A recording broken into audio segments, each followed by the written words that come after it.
tonight, Troy honors its students. Plus, a new online radio station run by students. Stay tuned. Troy TrojanVision Nightly News starts now.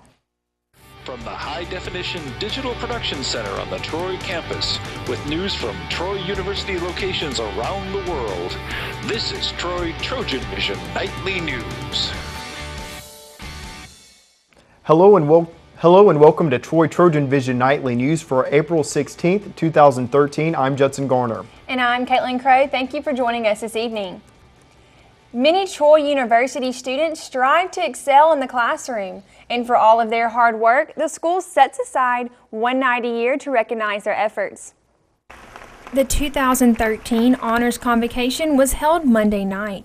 The program was full of recognizing students for their achievements thus far into their college careers. Numerous honor societies on campus recognized their new initiates, and Marcina Morgan tells a little bit about what her society is based on.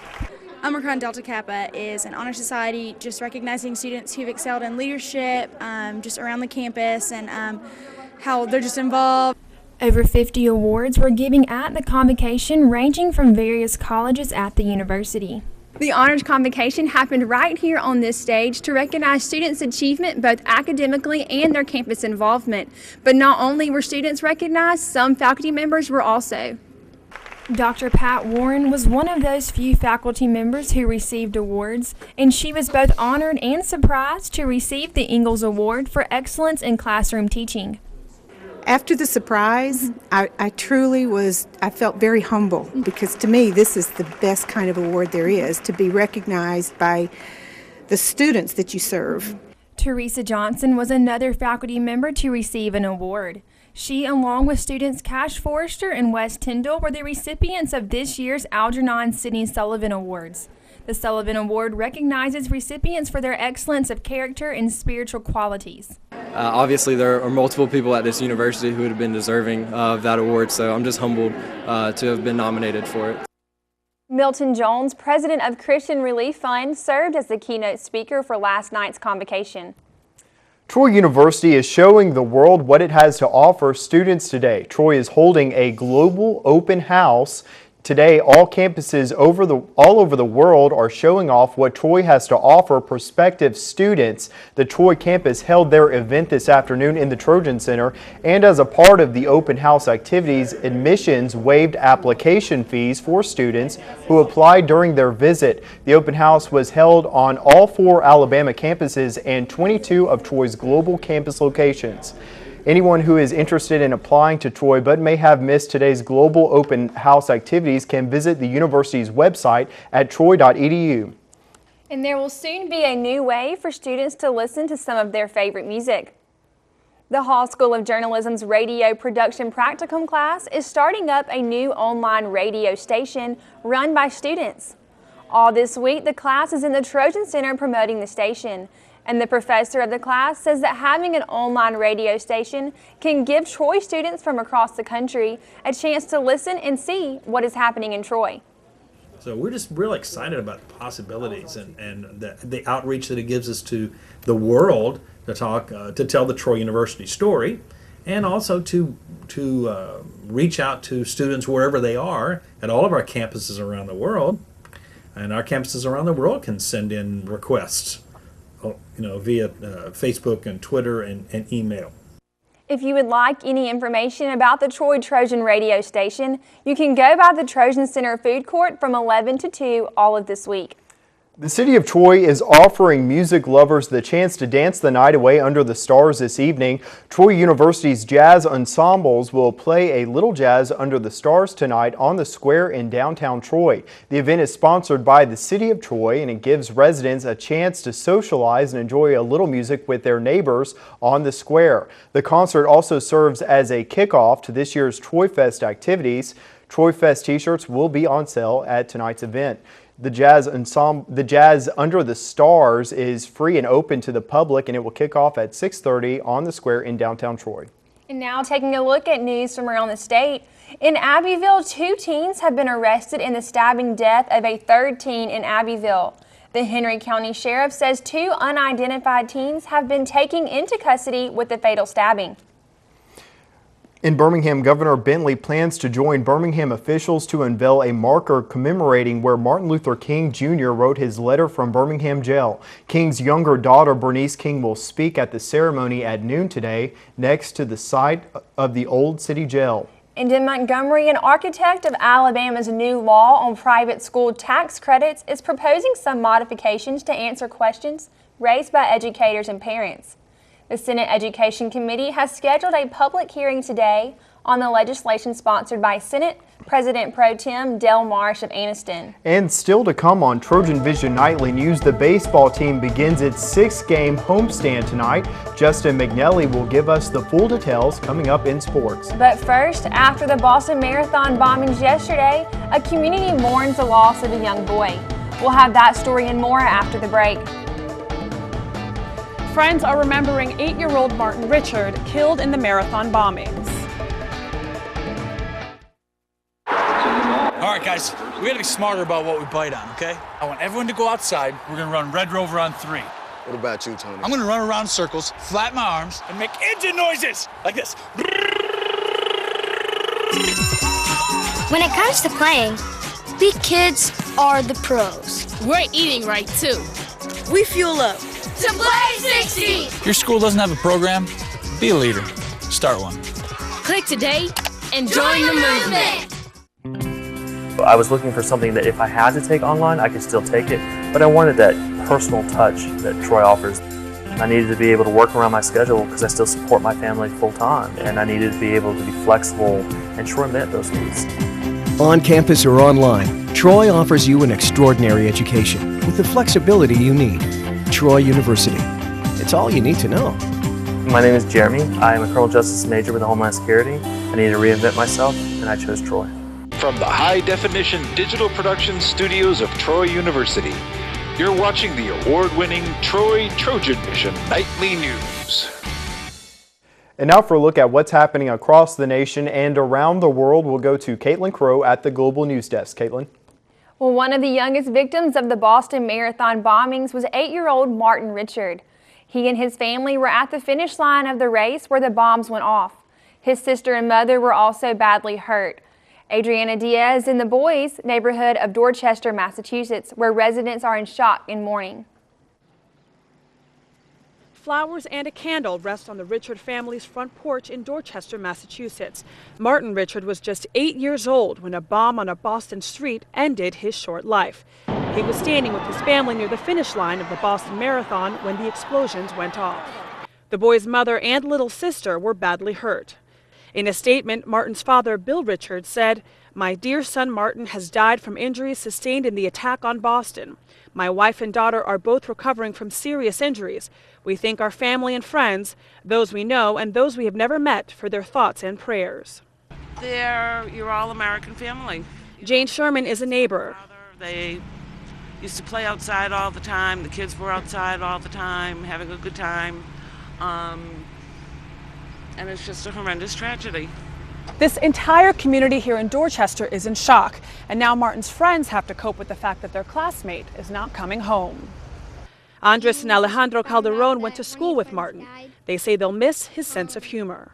He used to try to make a sad moment into a funny moment, and he used to work for it and make everybody happy again. Yeah. But this he can't because he's passed away.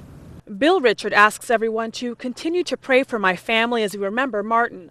We also ask for your patience and for privacy as we work to simultaneously grieve and recover. Adriana Diaz, CBS News, Dorchester, Massachusetts. A new bill before Congress would overhaul the immigration system and allow millions of illegal workers to stay in the country. The legislation has bipartisan support, but getting it passed is expected to be a major challenge. Tara Mergener is on Capitol Hill. After months of rallies across the country, immigration reform is headed to Capitol Hill. Republican Senator John McCain and Democrat Chuck Schumer met with President Obama to outline a new bipartisan bill. The measure would give the 11 million illegal immigrants in this country legal status if they pass a background check.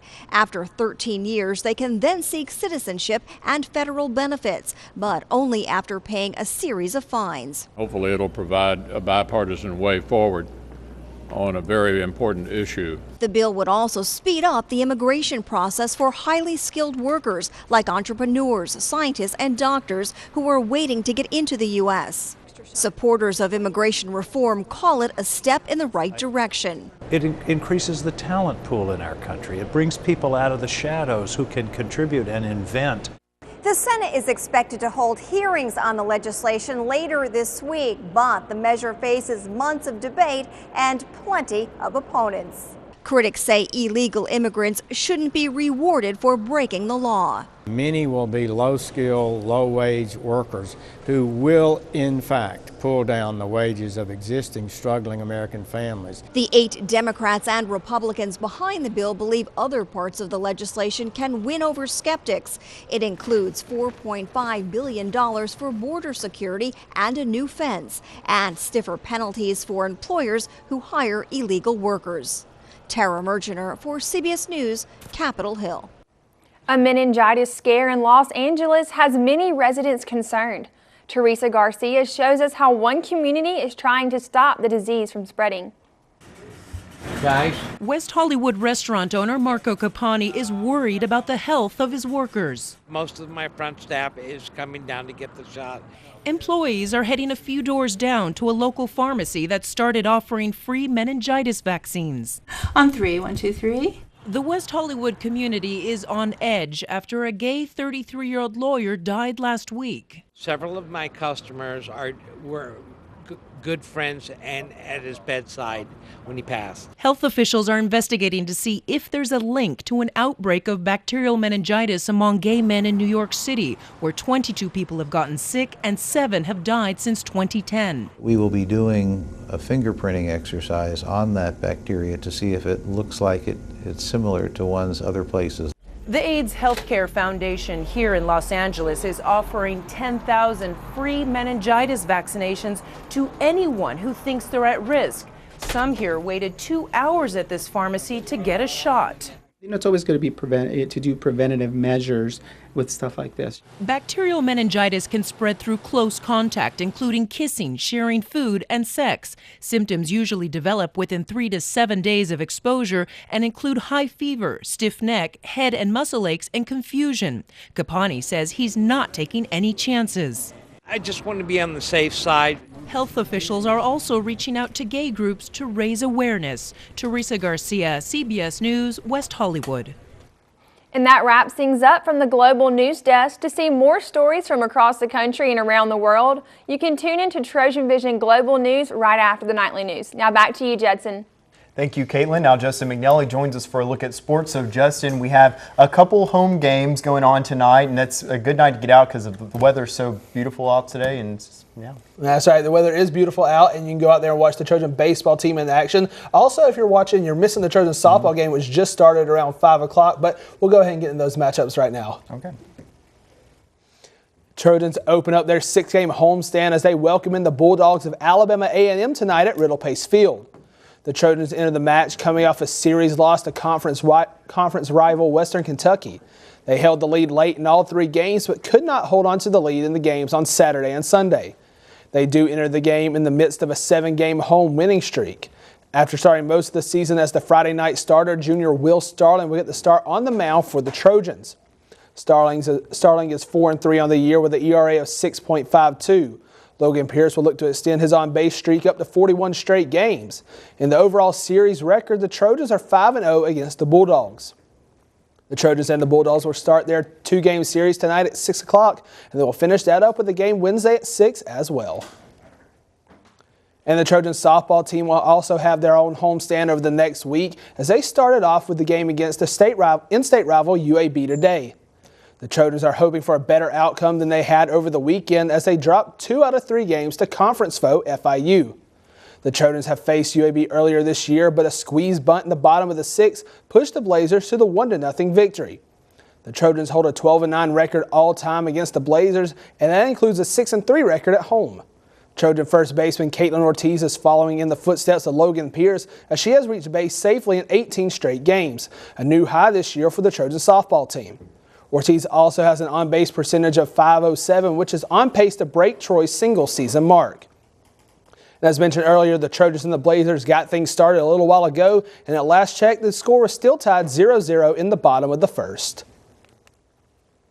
And the women's golf team continued action today at the Sun Belt Championships, but could not make any ground on leaders FIU. The Trojans dropped from 13 over par all the way to 22 over par and now sit 13 shots behind the Panthers instead of the 3 shots they were down after round 1. Sarah Fenwick is still the bright spot for the Trojans in this tournament as she is sitting at 3 over par through the second round. She ended the second round tied for 4th place in the individual standings, and Sophia Bjorkman made her way into the top 10 as she sits tied for 10th. The final round of the tournament will be held tomorrow starting at 8:30. And as we reported yesterday, the Trojan women's rodeo team will be headed to the National Rodeo in June in Casper, Wyoming. As of this morning, it was announced that 5 individuals would be joining the Trojans in the voyage out west.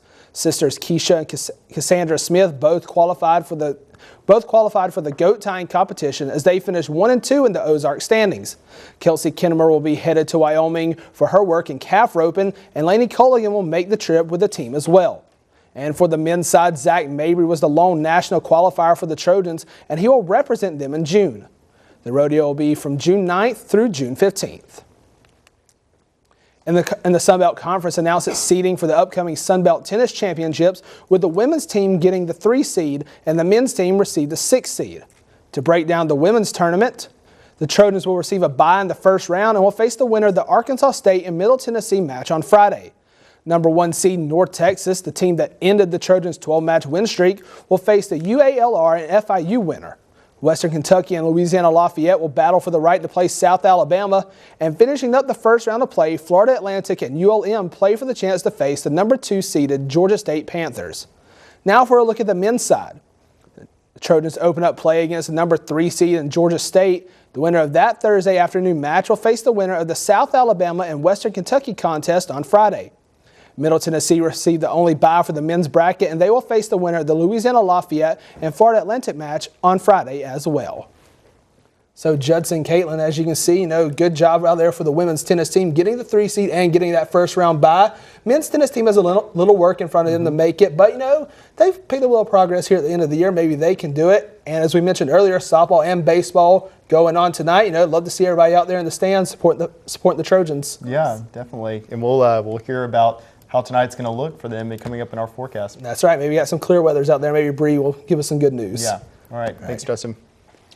And coming up, we'll meet Troy University soon to be SGA president. But first, we had a warm and clear day today in Troy, but April is known for its showers, Bree. Well, it does look like we may have a few showers in our upcoming forecast. I'll let you know how soon coming up next in weather. Yo, check out this chef, right? Right? That's so gay. That's really gay. Dude, look at those pants. Please don't say that. What? Don't say that something is gay when you mean that something is dumb or stupid. It's insulting. It's like if I thought this pepper shaker was stupid and I said, man, this pepper shaker is so 16-year-old boy with a cheesy mustache. Just saying. When you say that's so gay, do you realize what you say? Knock it off.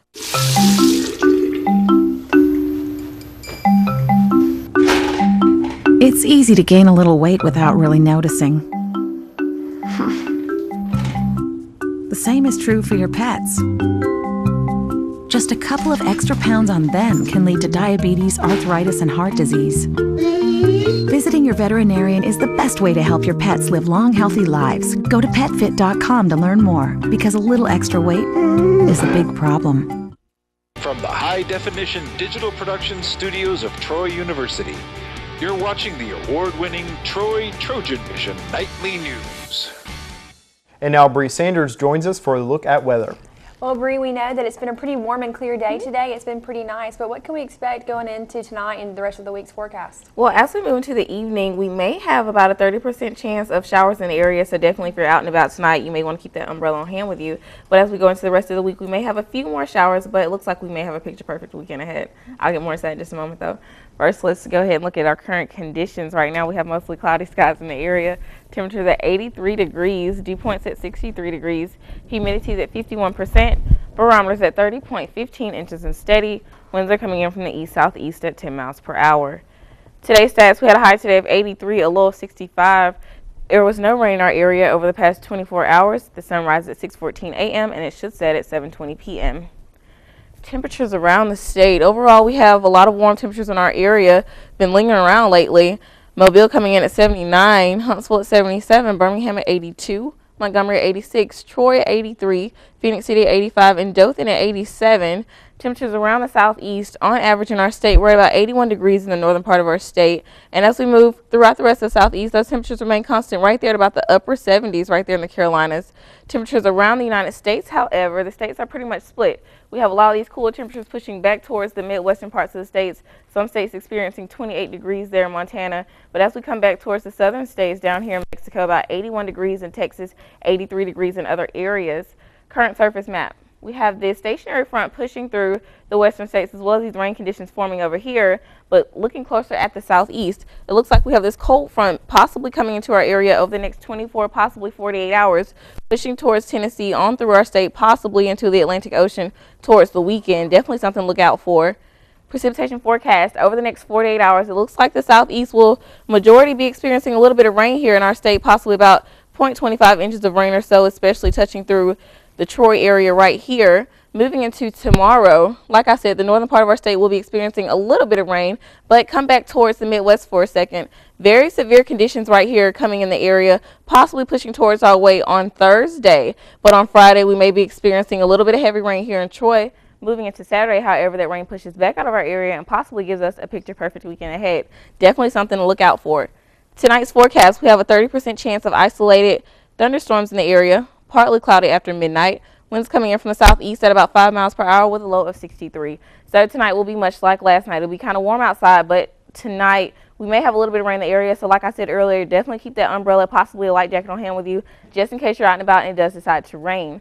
Moving into tomorrow's forecast, we have partly cloudy skies, a possible afternoon thunderstorm in the area, light winds coming in from the southeast at 8 miles per hour with a high of 86. So tomorrow will be pretty warm just like today, almost in the lower 90 degrees tomorrow. And like I said earlier, may have a few showers lingering around tomorrow, but it won't be all day.